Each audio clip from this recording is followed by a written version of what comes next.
Hello friends, welcome to ADA 247 Tamil. நான் உங்கள் Ashiq. So guys உங்களில் நிறைய பேர் நம்மளுடைய கொஷின் பேங்கை வாங்கியிருக்கீங்க. ஸோ ரொம்ப நன்றி. ஸோ கொஷின் பேங்க் வாங்கினவங்களாம் ரிப்பீட்டடாக கேட்குற ஒரு கேள்வி என்ன அப்படின்னா, சார் இந்த கொஷின் பேங்கை நான் எப்படி யூஸ் பண்ணுறது, இந்த ப்ரீவியஸ் இயர் கொஷின் பேங்கை எப்படி நான் யூஸ் பண்ணிக்கிறது அப்படிங்கிற மாதிரி வந்து கேள்வி கேட்குறீங்க. ஸோ நீங்கள் இதுவரை அந்த கொஷின் பேங்க் வாங்கலை அப்படின்னா நம்மளுடைய ADA 247 தமிழ்லேருந்து ஆர்ஆர்பிக்கான கொஷின் பேங்க் வந்து ரிலீஸ் பண்ணியிருக்கோம். ஸோ இதில் உங்களுக்கு ஆர்ஆர்பி 2016 நடத்தப்பட்ட NTPC exam, then group D, ALP, அப்புறமா ஆர்பிஎஃப், ஆர்ஆர்பிலேருந்து என்னென்ன எக்ஸாம் எடுத்திருக்காங்களோ அதோடைய கொஷின்ஸ் நடங்கின ஒரு கொஷின் பேங்க் தான் இது. ஸோ இதில் வந்து பார்த்தீங்க அப்படின்னா உங்களுக்கு கிட்டத்தட்ட 4000 கொஷின்ஸ் வந்து இருக்கும். மொத்தம் 42 டெஸ்ட் செட் ஆஃப் கொஷின்ஸ் இருக்கும், ப்ளஸ் 4000க்கு மேற்பட்ட கொஷின் இருக்கும்.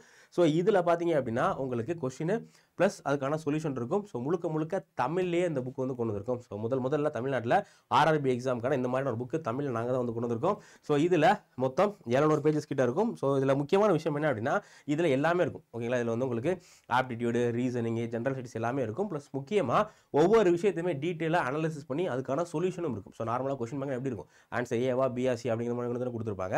ஆனால் நம்ம இதில் அப்படி இல்லாமல் உங்களுக்கு ஒவ்வொரு இதுக்கும் டீட்டெயிலான எக்ஸ்ப்ளனேஷன் வந்து கொடுத்துருப்பாங்க. ஸோ அதனால நீங்கள் இந்த புக் வாங்கலைன்னா வாங்கிக்கோங்க. இப்போ இந்த வீடியோவில் எப்படி இந்த புக்கை யூஸ் பண்ணுறது அப்படிங்கிற சொல்கிறேன். ஸோ புக் வாங்குறதுக்கு நீங்கள் என்ன பண்ணுங்கள், நம்ம அடாவோட வெப்சைட் போயிருங்க. ஸோ போயிட்டு ஸ்டேட் எக்ஸாமை கிளிக் பண்ணுங்கள். ஸோ இதில் தமிழ்நாடு சூஸ் பண்ணிவிட்டு ரயில்வே தமிழ்னு கொடுத்தீங்க அப்படின்னா உங்களுக்கு இதில் கோர்சஸ்லாம் வரும். ஸோ அதில் கீழே வந்துட்டீங்க அப்படின்னா உங்களுக்கு புக் இருக்கும். ஓகேங்களா, ரயில்வே தமிழ் புக்குன்னு இருக்கா. ஸோ அதில் இந்த புக்கு தான் ஆர்ஆர்பி சென்னை எக்ஸ்பிரஸ் அப்படிங்கிற இந்த புக்கு தான் இது. ஸோ இதில் உங்களுக்கு ஸ்டேஜ் 1 ஸ்டேஜ் 2 ரெண்டு இதுக்கான கொஸ்டின்ஸுமே வந்து இருக்கும். ஸோ இந்த புக்கோடைய நார்மல் ரேட் பார்த்தீங்க அப்படின்னா 519 ரூபா. எவ்வளோ, 519, 519 ரூபா அதோட ரேட்டு. பட் நீங்கள் வாங்கும்போது நீங்கள் பை நோ கொடுத்துட்டு இங்கே கூப்பன் கோட் கேட்கும். ஓகேங்களா, ஸோ கூப்பன் கோட் கேட்கும். அதில் மறக்காமல் என்ன பண்ணுங்கள், ஸோ கூப்பன் கோடில் Y913, ஸோ என்னது Y913 அப்படிங்கிற இந்த ரிமூவ் பண்ணிட்டேன். ஸோ Y913 அப்படிங்கிற இந்த கோடை கொடுத்துட்டு அப்ளை கொடுத்தீங்க அப்படின்னா உங்களுக்கு வெறும் 430 ரூபாயில் ஒரு அருமையான previous year book pack question pack வந்து கிடைக்கும். ஸோ தைரியமாக நீங்கள் வந்து வாங்கிக்கோங்க. ஸோ இப்போது இந்த புத்தகத்தை எப்படி பயன்படுத்துறது, ஏன்னா புக் வாங்குறது பெருசு கிடையாது, இந்த புக் வாங்கி அதை நம்ம யூஸ்ஃபுல்லாக பயன்படுத்திக்கணும். ஸோ அப்போ தான் வந்து அதனால் உங்களுக்கும் பயன் இருக்குது, எங்களுக்கும் பயன் இருக்குது. ஓகேவா, ஸோ அதனால் என்ன பண்ண போகிறோம் அப்படின்னா இந்த புக்கை எப்படி யூஸ் பண்ணுறது. ஓகேங்களா, ஸோ இந்த புக்கு மட்டும் இல்லை, நார்மலாக நீங்கள் வந்து ஒரு ப்ரீவியஸ் இயர் கொஸ்டின் புக்லெட் வாங்குறீங்க அப்படின்னா அதை எப்படி யூஸ் பண்ணுறது அப்படிங்கிறத நம்ம வந்து பார்க்க போகிறோம். ஸோ ப்ரீவியஸ் இயர் கொஸ்டினை பொறுத்தவரை நீங்கள் ஃப்ரெஷ்ஷாக இருக்கீங்க அப்படின்னா நீங்கள் ஒரு மாதிரி யூஸ் பண்ணணும். அதே மாதிரி நீங்கள் வந்து நல்லா படித்து முடிச்சிட்டிங்க, எக்ஸாமுக்கு ப்ரிப்பேர் ஆகிட்டீங்க, ஒரு 6-7 மாதம் படித்து எக்ஸாமுக்கு தயாராக இருக்கீங்க அப்படின்னா நீங்கள் இந்த புக்கை ஒரு மாதிரி யூஸ் பண்ணணும். ஸோ ஃபஸ்ட்டு நான் வந்து இப்போ தான் ப்ரிப்பரேஷன் ஆரம்பிக்கிறீங்க அப்படின்னா நீங்கள் இந்த புக்கை எப்படி யூஸ் பண்ணணும் அப்படிங்கிறத நான் வந்து சொல்கிறேன். ஸோ இந்த ப்ரீவியஸ் இயர் புக்கை நீங்கள் வந்து பார்த்தீங்க அப்படின்னா 2 விஷயத்துக்காக மெயினாக வந்து பயன்படுத்தலாம். ஓகேவா, ஸோ நீங்கள் வந்து ஃப்ரெஷராக இருக்கீங்க அப்படின்னா நீங்கள் இந்த புத்தகத்தை 2 விஷயத்துக்காக வந்து பயன்படுத்தலாம். ஸோ ஒன்று என்ன அப்படின்னா, ஸோ ஃபஸ்ட் நீங்கள் இந்த புக் எதுக்காக பயன்படுத்தலாம்னா ப்ரீவியஸ் இயர் கொஸ்டின் புக்கை வந்து கொஸ்டினை அனாலிசிஸ் பண்ணுறதுக்காக. ஸோ எந்தெந்த சப்ஜெக்ட்டில் எவ்வளோ வெயிட்டேஜ் இருக்குது அப்படிங்கிறத கண்டுபிடிக்கிறதுக்காக நீங்கள் வந்து படிக்கலாம். ஃபார் எக்ஸாம்பிள் இந்த புக்கை நீங்கள் பார்க்கும்போது உங்களுக்கு இதில் பாலிட்டியில் எத்தனை கொஸ்டின்ஸ் இருக்குது. ஃபார் எக்ஸாம்பிள் ஜிஎஸ்ல பாலிட்டி இருக்குது அப்படின்னா பாலிட்டியில் ஓவரால் எத்தனை கொஸ்டின் கேட்குறாங்க. ஓகேங்களா, என்டிபிசிலையோ இல்லை ஏதோ ஒரு எக்ஸாம்பிள் பாலிட்டியில் ஓவரால் எத்தனை கொஸ்டின் கேட்குறாங்க அப்படிங்கிறது உங்களுக்கு தெரியும். ஸோ அது மட்டும் இல்லாமல் இந்த பாலிட்டிக்கில் நிறைய டாபிக் இருக்குது. ஃபார் எக்ஸாம்பிள் ஃபண்டமெண்டல் ரைட்ஸ் இருக்குது, அதேமாதிரி வந்து டிபிஎஸ்பி இருக்குது. ஓகேவா, அதேமாதிரி ஃபண்டமெண்டல் டிஸ், இந்த மாதிரி எக்கச்சக்கமான டாபிக் இருக்கு இல்லையா. ஸோ இந்த டாபிக் உள்ள எந்த டாப்பிக்கில் அதிகமான கொஸ்டின் கேட்குறாங்க அப்படிங்கிறது இந்த புக்லெட்டை நீங்கள் பார்க்கும்போது தெரியும். ஸோ நீங்கள் ஒரு 2-3 இயர் லாஸ்ட் 2-3 இயர் கொஸ்டின் எடுத்து பார்த்தாலே வந்து உங்களுக்கு ஒரு ஐடியா கிடைக்கும். ஸோ பாலிட்டியில் இத்தனை கொஸ்டின் வந்து கேட்குறாங்க ஆவரேஜாக. ஓகேங்களா, ஸோ அதே மாதிரி பாலிட்டிக்குள்ள எந்தெந்த டாப்பிக்லேருந்து அதிகமாக கொஸ்டின் கேட்குறாங்க. ஏன்னா பாலிட்டியை பொறுத்தவரை எக்கச்சக்கமாக இருக்குது. ஆனால் நீங்கள் இந்த கொஸ்டின் பேப்பர் இந்த புக்கை அனலைஸ் பண்ணீங்க அப்படின்னா உங்களுக்கு ஒரு 10 டாபிக் மட்டும் தான் தெரியும். இந்த 10 டாப்பிக்கில் இருந்தால் ரிப்பீட்டடாக அதிகமான கொஸ்டின் வந்து கேட்குறாங்க. ஃபார் எக்ஸாம்பிள் ஒரு 10 கொஸ்டின் கேட்குறாங்க அப்படின்னா அதில் ஒரு 8 கேள்வியிலேருந்து ஒரு 10 டாபிக் உள்ள தான். அந்த 10 டாபிக் மட்டும் நீங்கள் தரவு பண்ணிட்டீங்க அப்படின்னா நீங்கள் என்ன பண்ணிடலாம், இதில் பாலிட்டியில் வந்து ஆல்மோஸ்ட் வந்து ஃபுல் மார்க் வந்து வாங்கிடலாம். அப்போது நம்ம இந்த காம்படிட்டிவ் எக்ஸாம் பொறுத்தவரை நம்ம வந்து ஹார்ட் ஒர்க் பண்ணுறவரை, நம்ம வந்து எவ்வளோ ஹார்ட் ஒர்க் பண்ணுறோமோ அவ்வளோக்கு நம்ம வந்து ஸ்மார்ட் ஒர்க்கும் போகணும். ஓகேங்களா, வெறும் ஹார்ட் ஒர்க் மட்டும் போகிறேன்னா நான் 10 மணி நேரம் படிக்கிறேன், 12 மணி நேரம் மட்டும் படிக்கிறேன் அப்படின்னா கண்டிப்பாக இந்த எக்ஸாம் கிளியர் பண்ணுறது கஷ்டம். ஏன்னா காம்படிஷன் ரொம்ப ஹெவியாக இருக்குது. ஸோ அப்போது நம்மளுடைய ப்ரிப்பரேஷனில் இந்த மாதிரி ஸ்மார்ட் ஒர்க்கும் இது பண்ணணும். நீங்கள் என்ன பண்ணுறீங்க, பாலிட்டியில் ஒரு 10 டாபிக் உங்களுக்கு தெரியுது, அதிகமாக கேள்வி கேட்குறது ஒரு 10 டாபிக் அப்படின்னா அந்த 10 டாபிக் வந்து நீங்கள் ஃபுல் ஃபோக்கஸ் பண்ணுங்க. நீங்கள் மோட்டிவேஷனில் 80-20 பிரின்சிபல் அப்படிங்கிற ஒரு டாபிக் வந்து கேள்விப்பட்டிருப்பீங்க, 80-20 ரூல்.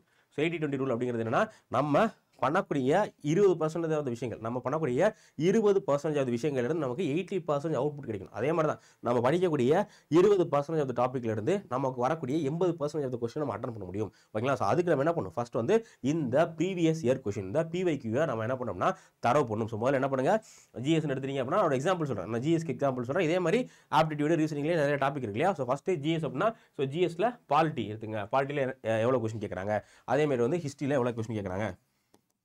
ஓகேவா? ஸோ ஹிஸ்ட்ரியில் எவ்வளோ கொஸ்டின் கேட்குறாங்க. அதுக்கடுத்து நீங்கள் என்ன பண்ணணும் அப்படின்னா, இந்த ஒவ்வொரு சப்ஜெக்ட்டுக்குள்ளேயும், ஓகே, ஸோ ஒவ்வொரு சப்ஜெக்ட்டுக்குள்ளேயும் எதுல இருந்து அதிகமான கேள்வி கேட்குறாங்கன்னு பார்க்கணும். ஸோ பாலிட்டியில் ஃபண்டமெண்டல்ஸ் அதிகமாக கேட்குறாங்க, அடுத்து டிபிஎஸ்பி ஃபண்டமெண்டல் டியூட்டிஸ், அடுத்து ஷெடியூல், இந்த மாதிரியான ஒரு சில டாபிக் இருக்குது. இதில் தான் பார்த்தீங்க அப்படின்னா அதிகமான கேள்விகள் வந்து கேட்பாங்க. அப்போ நீங்கள் என்ன பண்ணணும், ஃபஸ்ட்டு எந்த சப்ஜெக்ட்டில் இப்போ பாலிட்டியில் அதிகமான கொஸ்டின் கேட்குறாங்க அப்படின்னா, அப்போ நீங்கள் படிக்க ஆரம்பிக்கும் போது பாலிட்டி ஃபஸ்ட்டு படிக்கணும். அதே மாதிரி பாலிட்டியில் எந்தெந்த டாப்பிக்கில், பாலிட்டிக்குள்ளே எந்தெந்த டாப்பிக்கில் அதிகமாக கேள்வி கேட்குறாங்களோ ஸோ அதுக்கு நீங்கள் வந்து அடுத்து வந்து படிக்கணும். ஓகேவா? அப்போ இந்த மாதிரி தான் ஃபஸ்ட்டு வந்து என்ன சப்ஜெக்ட், அடுத்து என்ன டாபிக், என்ன சப்ஜெக்ட் அதிகமாக கொஸ்டின் கேட்குறாங்க அப்படிங்கிறத ஃபஸ்ட் நீங்கள் கண்டுபிடிக்கணும். அடுத்து என்ன டாபிக் நீங்கள் கண்டுபிடிக்கணும். ஸோ இதை நீங்கள் பார்த்ததுக்கு அப்புறம் தான் என்ன பண்ணணும் அப்படின்னா நீங்கள் படிக்கவே ஆரம்பிக்கணும். அப்போதான் வந்து நீங்கள் ஸ்மார்ட்டாக எதுலாம் வந்து அதிகமாக மார்க் கேட்குறாங்களோ, அதிகமான கொஸ்டின் கேட்கலாம், அந்த டாபிக் மட்டும் நீங்கள் படிக்கணும். ஸோ இது வந்து முதல் விஷயம். ஓகேவா? ஸோ ஃபஸ்ட்டு என்னது சப்ஜெக்ட், அதுக்கப்புறம் டாபிக் நம்ம அனலைஸ் பண்ணி முடிச்சாச்சு. ஸோ அடுத்து ப்ரீவியஸ் இயர் கொஸ்டின் அனாலிசிஸில் ஒரு முக்கியமான ஸ்ட்ராட்டஜி இருக்குது. அதுக்கு பேர் என்ன அப்படின்னா ஹரிசாண்டல் அண்ட் வெர்டிகல் அனாலிசிஸ்னு சொல்லுவாங்க. ஸோ ப்ரீவியஸ் இயர் கொஸ்டின் அனாலிசிஸில் ஹரிசாண்டல் அண்ட் வெர்டிகல் அனாலிசிஸ் அப்படிங்கிற ஒரு ஸ்ட்ராட்டஜி இருக்குது. ஸோ டாப்பர்ஸ்லாம் யூஸ் பண்ணுற ஸ்ட்ராட்டஜி தான். ஸோ இந்த ஸ்ட்ராட்டஜியில் உங்களுக்கு பெரும்பாலும் யாருமே சொல்லிக் கொடுக்க மாட்டாங்க. ஹரிசாண்டல் அண்ட் வெர்டிகல் அனாலிசிஸ் ஒன்று இருக்குது. ஸோ இதெல்லாமே நான் சொல்கிறது யாருக்கு, நான் ஃப்ரெஷருக்கு தான் சொல்லிட்டு இருக்கேன். ஓகேவா? ஸோ இந்த ஹரிசாண்டல் அண்ட் வெர்டிகல் அனாலிசிஸ் என்ன நான் சொல்கிறேன், நோட் பண்ணி வச்சுக்கோ, ரொம்ப உங்களுக்கு ஹெல்ப்ஃபுல்லாக இருக்கும். இது இந்த எக்ஸாமுக்கு மட்டும் இல்லைங்க, எந்த எக்ஸாமுக்கு படிச்சிங்கனாலும் நான் சொல்லக்கூடிய இந்த விஷயம் வந்து உங்களுக்கு ரொம்ப ஹெல்ப்ஃபுல்லாக இருக்கும். ஸோ ஃபஸ்ட் நீங்கள் என்ன பண்ணணும் அப்படின்னா, கொஸ்டின் பேப்பர் அனாலிசிஸ் பண்ணுறீங்க இல்லையா, இதில் ஏதாச்சும் கொஸ்டின் எடுத்துக்கலாம். ஸோ இந்த கொஸ்டின் வந்து படிங்க. கீழ்கண்டவர்களில் யார் இஸ்லாத்தின் நிறுவனராக கருதப்படுகிறார்? என்னது, கீழ்கண்டவர்களில் யார் இஸ்லாத்தின் நிறுவனராக கருதப்படுகிறார் அப்படிங்கிறத வந்து கேள்வி. ஓகேவா? ஸோ அப்போ என்ன கேட்டிருக்காங்க, முகமது நபி, நூஹ் நபி, இந்த மாதிரி சம்திங் கொடுத்துருக்காங்க. இதில் ஆன்சர் முகமது நபி தான் அதுக்கான ஆன்சர். ஸோ இப்போ இந்த கொஸ்டின் எது, இஸ்லாம். ஸோ இஸ்லாம் அப்படிங்கிற ரிலீஜனை பற்றி கேட்டிருக்காங்க. இது வந்து ஆர்ட் அண்ட் கல்ச்சராக நமக்கு வந்து வரலாம், இல்லை ஏன்ஷியன் ஹிஸ்டரியிலேருந்து நமக்கு வந்து இந்த கொஸ்டின் வந்து கேட்டுக்கலாம். அப்போ நீங்கள் என்ன பண்ணணும், இஸ்லாம் அப்படிங்கிற ஒரு ரிலீஜன்லேருந்து கொஸ்டின் வந்திருக்கு. நமக்கு எதுலேருந்து, நமக்கு ஒரு மதத்திலிருந்து கொஸ்டின் வந்து வந்திருக்கு. அப்போ இதை அனலைசிஸ் பண்ணல, எப்படி அனலைசிஸ் பண்ணணும் அப்படின்னா, ஸோ அந்த தீம் பேர் என்ன, ரிலீஜியன். ஓகேவா? அந்த ரிலீஜனில் கொஸ்டின் என்ன கேட்டிருக்காங்க, நமக்கு வந்து இஸ்லாமை பற்றி கேட்டிருக்காங்க. ஓகேவா? ஸோ இஸ்லாம் அப்படிங்கிற இந்த டாப்பிக்கில் நம்ம கொஸ்டின் கேட்டிருக்காங்க. ஸோ இது இல்லாமல் உங்களுக்கு தெரிஞ்ச நம்ம சப்ஜெக்டில் இருக்க வேறு என்னென்ன மதங்கள்லாம் இருக்குது. ஸோ வேறு வந்து நமக்கு வந்து ஹிந்துசம் தெரியும். ஓகே, ஸோ ஹிந்துசம் ஃபேமஸான மதங்கள்லாம் ஹிந்துசம், அடுத்து சீக்கிசம், ஓகே, அடுத்து ஜெயினிசம், அடுத்து புத்திசம். ஓகேவா? ஸோ இதெல்லாம் என்ன முக்கியமான மதங்கள். ஸோ இந்த மாதிரி நிறைய மதங்கள் இருக்கு. இந்த மாதிரி என்னென்ன மதங்கள் இருக்கு அதெல்லாமே வந்து நீங்க என்ன பண்றீங்க அப்படின்னா இந்த மாதிரி ஹரிசாண்டலாக எழுதிக்கங்க. ஸோ இதான் வந்து ஹரிசாண்டல். ஸோ இந்த மாதிரி ஹரிசாண்டல் என்ன பண்ணுங்க, அந்த கொஸ்டின் வந்து எந்த டாபிக்ல இருந்து கேட்டிருக்காங்க, அந்த கொஸ்டின் எந்த டாபிக்ல இருந்து கேட்டிருக்காங்க, ரிலிஜன் அப்படிங்கிற தீம்ல இருந்து கேட்டிருக்காங்க. ஓகேவா? ஸோ அப்போ ரிலிஜன் தீம்ல இந்த எக்ஸாம்ல இஸ்லாம் கேட்டாங்க. அப்போ நெக்ஸ்ட் இயர்ல இதே கொஸ்டின் ரிப்பீட் பண்ணுவாங்கன்னா கண்டிப்பா வந்து பண்ண மாட்டாங்க. அப்போ இதே தீம் வந்து ரிப்பீட் ஆகிறதுக்கு வாய்ப்பு இருக்கு. அப்போ அடுத்து என்ன பண்ணலாம், இஸ்லாமுக்கு பதிலாக ஹிந்துசத்துடைய ஃபவுண்டர் யாருன்னு கேட்கலாம், அப்படின்னா சீக்கிஸோட ஃபவுண்டர் யாரு, இல்லை வந்து ஜெயினிசத்தோட ஃபவுண்டர் யார் அப்படிங்கிற மாதிரி இந்த ரிலிஜன்ல இருந்து கேள்வி கேட்கறதுக்கு வாய்ப்பு இருக்கு. அப்போ இந்த இதில் என்ன கேட்டிருக்காங்க, இதில் வந்து பார்த்தீங்க அப்படின்னா ஃபர்ஸ்ட் வந்து ஃபவுண்டர் பற்றி கேட்டிருக்காங்க, ரிலிஜனுடைய ஃபவுண்டர் பற்றி கேட்டிருக்காங்க. ஓகே, ஸோ இஸ்லாமுடைய ஃபவுண்டர் யார் அப்படிங்கிறத கேட்டிருக்காங்க. அப்படி என்ன பண்ணணும்னா இந்த ரிலிஜனுக்கு எல்லாமே வந்து ஃபவுண்டர் யார் யார் அப்படிங்கிறத பார்த்து வச்சுக்கணும். ஸோ யார் வந்து இஸ்லாமுடைய ஃபவுண்டர், அடுத்து சீக்கிசம் வந்து குருநானக்கு, அடுத்து வந்து ஜெயினிசம் வந்து மகாவீரர், அடுத்து புத்திசம் வந்து யார், ஸோ புத்திசம் வந்து பார்த்தீங்க அப்படின்னா கௌதம் புத்தர். இந்த மாதிரி நம்ம படிச்சிருப்போம் இல்லையா, அப்போ இதெல்லாம் நீங்கள் படிச்சிடும். ஸோ அடுத்து நம்ம முன்னாடியே பார்த்துட்டோம். அடுத்து மறுபடியும் கொஸ்டின் கேட்டாங்க அப்படின்னா இஸ்லாம்ல இருந்து இதே இஸ்லாமுடைய ஃபவுண்டர் யார் அப்படிங்கிற கொஸ்டின் வந்து கேட்க மாட்டாங்க. வேற இஸ்லாம்ல இருந்து கேட்டாலும் வேற ஏதாவது தலைப்புல இருந்து கேட்பாங்களா, ஸோ வேற என்ன கேட்கலாம், இஸ்லாமுடைய ஹோலி புக் என்ன, என்னது, ஸோ ஹோலி புக் என்ன அப்படிங்கிற மாதிரி வந்து கேட்கலாம். ஓகேங்களா? ஸோ அதே மாதிரி ஹிந்துஸோட ஹோலி புக் என்ன, சீக்ஸ், ஜெயினிஸ், புத்திஸ்ட் இவங்களோட ஹோலி புக் என்ன அப்படிங்கிற மாதிரி வந்து கேட்கலாம். ஓகேவா? ஸோ அடுத்து அவங்களுடைய ரிலீஜியஸ் பிலாசபி, அவங்களுடைய மத கோட்பாடுகளை பற்றி கொஸ்டின் வந்து கேட்கலாம். ஸோ வேற என்ன கேட்பாங்க, அந்த மதம் வந்து எங்க ஆரிஜின், ஓகே, எந்த இடத்துல அந்த மதம் வந்து ஆரிஜின் ஆச்சு அப்படிங்கிறத பற்றி, இல்லை இதோட முக்கியமான ஒர்க்ஷிப் பிளேசஸ், ஓகேங்களா, இதோட முக்கியமான ஒர்க்ஷிப் பிளேசஸ் என்ன அப்படிங்கிறத பற்றி கேட்கலாம். அப்படி இல்லைன்னா ரிலிஜனை பற்றின ஃபெஸ்டிவல் இருந்து கேட்கலாம். ஓகேவா? ஸோ அப்போ இந்த இதில் இருந்தால் கேட்கறதுக்கு வாய்ப்புகள் இருக்கு. ஸோ இந்த என்ன பண்ணிட்டாங்க, ஒன்று ஃபாலோவர் வந்து ஃபவுண்டர் வந்து கேட்டாங்க, அப்போ அடுத்த வருஷம் ஃபவுண்டர் வந்து கண்டிப்பாக கேட்க மாட்டாங்க, இஸ்லாமுடைய ஃபவுண்டர் வந்து கேட்க மாட்டாங்க. ஒன்று இஸ்லாம்ல இருந்து கேட்டாங்க, இஸ்லாமுடைய ஹோலி புக் என்னன்னு கேட்பாங்க, இல்லை இஸ்லாமோட ஃபிலாசபி பற்றி கேட்பாங்க, இல்லை இஸ்லாம் வந்து இங்கே ஆரம்பிச்சுன்னு கேட்கலாம், இல்லை அதுக்கடுத்து பார்த்தீங்க அப்படின்னா இஸ்லாமுடைய அந்த ஃபெஸ்டிவல் என்ன, ஒர்க்ஷிப் பிளேசஸ் என்ன அப்படிங்கிற இந்த வகையில் கேட்கலாம். அதே மாதிரி இந்த மாதிரி நீங்கள் என்ன பண்ணிட்டீங்க அப்படின்னா ஒரு டாபிக் வந்து டேபிள் காலம் போட்டு நல்லா தரவா படிச்சிங்க அப்படின்னா உங்களுக்கு எப்படி கொஸ்டின் கேட்டாலும் ஈஸியாக வந்து அட்டன் பண்ணிடலாம். ஏன்னா இந்த தீம் இருக்குல்ல, இந்த ரிலிஜன் அப்படிங்கிற ஒரு தீம் வந்து ரிப்பீட்டடாக வந்துகிட்டே இருக்கும். நம்மளுடைய சிலபஸ் எக்ஸாமில் வந்து பார்த்தீங்க அப்படின்னா எல்லா கொஸ்டினும் நீங்கள் அனலைஸ் பண்ணி பாருங்க. இந்த புக் வாங்கிடுங்க. ஸோ இந்த புக் வாங்கிட்டு நீங்கள் அனலைஸ் பண்ணி பார்த்தீங்க அப்படின்னா உங்களுக்கு வந்து தெரியும். ஏன்னா நாங்கள் இது எல்லாத்தையும் தரமாக அனலைசிஸ் பண்ணி வந்து வச்சிருக்கோம். ஓகேவா? ஸோ அடுத்து வரக்கூடிய எல்லா எக்ஸாம் இப்போ நம்ம அடுத்து குரூப் டி எக்ஸாம் வந்து இது பண்ண போகிறோம். ஸோ அதுக்கெல்லாம் ப்ராப்பரான உங்களுக்கு ஸ்ட்ராட்டஜி வந்து இருக்குது. ஓகே, ஸோ அதனால் நீங்கள் என்ன பண்ணுங்கள், அனலைஸ் பண்ணீங்க அப்படின்னா உங்களுக்கு ஒரு கிளியர் கட் ஐடியா கிடைக்கும். ஸோ நீங்கள் வந்து கோச்சிங் ஜாயின் பண்ணிங்கன்னா ஒன்றும் பிரச்சனை இல்லை. நம்ம இப்போ அடுத்த குரூப் டிக்கான கோர்ஸ் வந்து ஆரம்பிச்சு போயிட்டு இருக்கு. இல்லை நான் வந்து எனக்கு பேட்ச் ஜாயின் பண்ணுற அளவுக்கு எனக்கு வந்து பண வசதி இல்லை, அப்படி இல்லைனா வந்து எனக்கு டைம் கிடைக்கல அப்படின்னா நீங்கள் தயவு செஞ்சு நான் சொல்கிற விஷயத்தை வந்து பண்ணுங்கள். ஸோ இந்த மாதிரி என்ன பண்ணுங்கள், இந்த தீமில் இது வந்து வெர்டிக்கல், இது என்ன, ஸோ இது வந்து ஹரிசாண்டல், இது வந்து ஹரிசாண்டல் ஆக்சிஸ், இது வந்து வெர்டிகல் ஆக்சிஸ். அப்போ இதுக்கு பேர் தான் என்ன சொல்லுவாங்க அப்படின்னா ஹரிசாண்டல் அண்ட் வெர்டிகல் அனாலிசிஸ் அப்படிங்கிற மாதிரி சொல்லுவாங்க. இதே மாதிரி எல்லா டாபிக் எடுத்துட்டு என்ன பண்ணுங்க, அந்த தீம்ல இருந்து என்னென்ன ஹரிசாண்டல் ஆக்சிஸ்ல என்னென்ன கேட்கலாம், அதே மாதிரி வெர்டிகல் ஆக்சிஸ்ல என்னென்ன கேட்கலாம் அப்படிங்கிற இந்த விஷயம் வந்து படிங்க. ஓகேவா? ஸோ அடுத்து இன்னொரு எக்ஸாம்பிள் நான் சொல்றேன். ஸோ இது வந்து நோட் பண்ணிக்கோங்க. ஸோ அடுத்து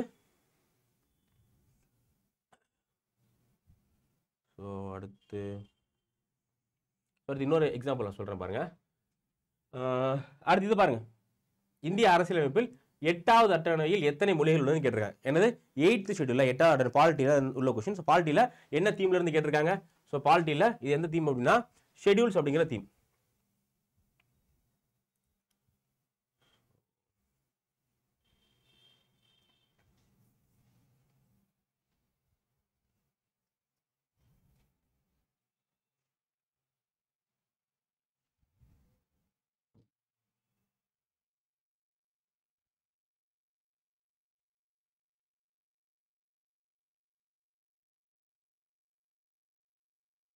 ஓகே,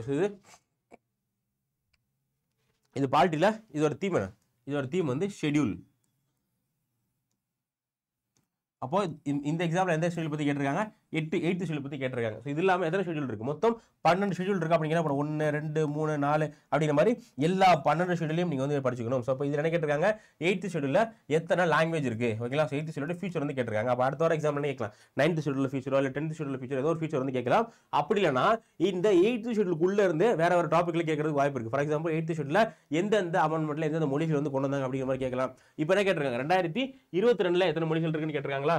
அதே மாதிரி 1950 அரசியலமைப்பு கொண்டு வரும்போது எத்தனை மொழிகள் இருந்துச்சுன்னு கேட்கலாம். இந்த மாதிரி எப்படி வேணாலும் அந்த 8th ஷெட்யூல்ல வந்து கொஸ்டின் கேட்கறது வாய்ப்பு இருக்கு. அதுக்கப்புறம் மித்த ஷெட்யூல்ஸ்ல இருந்து கொஸ்டின் கேட்கறது வாய்ப்பு இருக்கு. அப்போ நீங்க என்ன பண்ணணும் அப்படின்னா இந்த ப்ரீவியஸ் கொஸ்டின் புக்கை வாங்கிட்டு அப்படியே வந்து வச்சிருந்தீங்க அப்படின்னா அது வந்து வேஸ்ட். ஸோ இதுக்கான பர்பஸ் நிறைவேறணும் அப்படின்னா நீங்க என்ன பண்ணணும், நீங்க ஃப்ரெஷ்ஷா இருந்தீங்க அப்படின்னா இந்த மாதிரி வந்து பண்ணுங்க. ஸோ என்ன பண்ணுங்க, அந்த கொஸ்டின் எடுத்து அதை ஹரிசாண்டல் வெர்டிகல் இந்த மாதிரி அனலைஸ் பண்ணி படிச்சீங்க அப்படின்னா ஈஸியாக எக்ஸாம் வந்து கிளியர் பண்ணிடலாம். ஸோ இப்போ வந்து ரீசெண்டாக நமக்கு வந்து பார்த்தீங்கன்னா குரூப் டி நோட்டிஃபிகேஷன் வரப்போகுது. அதே மாதிரி NTPC எக்ஸாமுக்கு நிறைய பேர் வந்து படிச்சுட்டு இருப்பீங்க. ஸோ நீங்கள்லாம் வந்து இந்த புக்கு கண்டிப்பாக வந்து யூஸ் பண்ணுங்க. ஸோ யாரெல்லாம் நான் சொன்னதுன்னா பிகினருக்கு நான் இப்போ தான் எக்ஸாம் படிக்க ஆரம்பிக்கிறேன். ஸோ எனக்கு எப்படி படிக்க தெரியல, என்னென்ன சப்ஜெக்ட்ல வந்து ஃபோக்கஸ் பண்ண அப்படின்னு தெரியல அப்படின்னா நீங்கள் வந்து இதை பண்ணுங்க.